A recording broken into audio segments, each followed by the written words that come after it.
everyone, welcome back. So I made another flint striker. I've been watching some blacksmith videos and they're like, if you need steel, you go to a yard sale and they, buy some old files and blah blah blah. And I was like, yeah, I never saw anything. So last Saturday I said, let me take a look. So I went to a yard sale. It was a guy selling stuff, and I'm like, you have any tools? He's like, no. I'm like, okay. Then I drove back to my house. Said, you know what? Let me look some more. Drove down the block, literally down the block, and there was a yard sale. And there was two little old ladies, and I just got out of my car and I walked around, and lo and behold, in a old paint can was some files.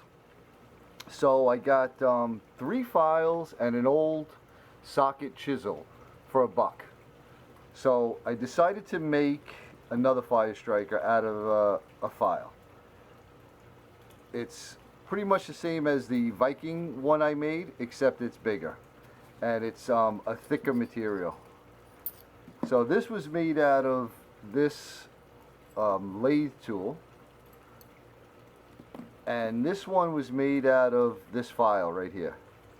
Now this file had no name on it. I have no idea where this file was made, but what I did was I ground off the file part and I tested it, and it sparked very well. So I made this out of it. It came out nice. Again, not perfect, not perfectly symmetrical.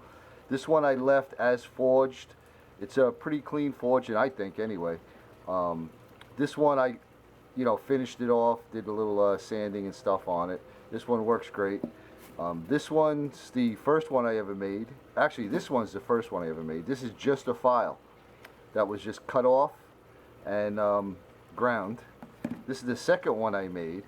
This one is the little duck's head. This was made out of a existing fire steel that I broke. And then this one, the first Viking style. And then this one, the second Viking style. So let's test them out and see how they work. So I got here that English flint I test with. Let's see how this does. Excellent sparks, excellent.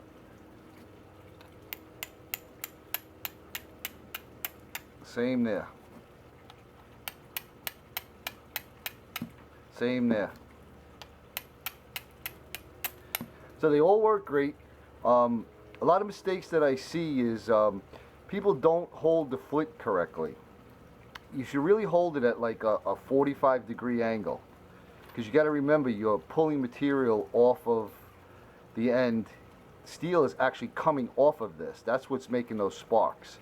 So if you have it too much like this, okay, or too much like this, it doesn't work. You really kind of need like a 45-degree angle. The 45-degree angle, and when you strike it, you're going to want to put pressure against it this way, okay?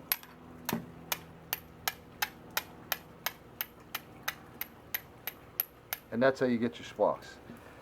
Here's a piece of chert. This is Florida chert. This is English flint. Let's see if we can get a spark out of this and light this char with the new one. Sure thing.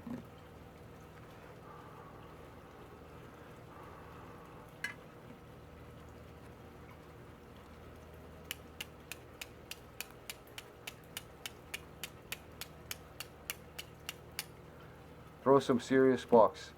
So I think for a little while I'm not going to be making any fire strikers. I have my 4 of them here. As my baby cakes always says, always make a even number. So I have my 4 here. I do have an idea for a couple other projects I'll be doing with the blacksmithing kind of series. I'm going to attempt to make a spoon and a blacksmith hook. So stay tuned for those coming up. But there you go. That's how I do stuff. Thanks for watching, everyone. If you like these videos, give me a thumbs up and subscribe to my channel. Hope you all have a great day.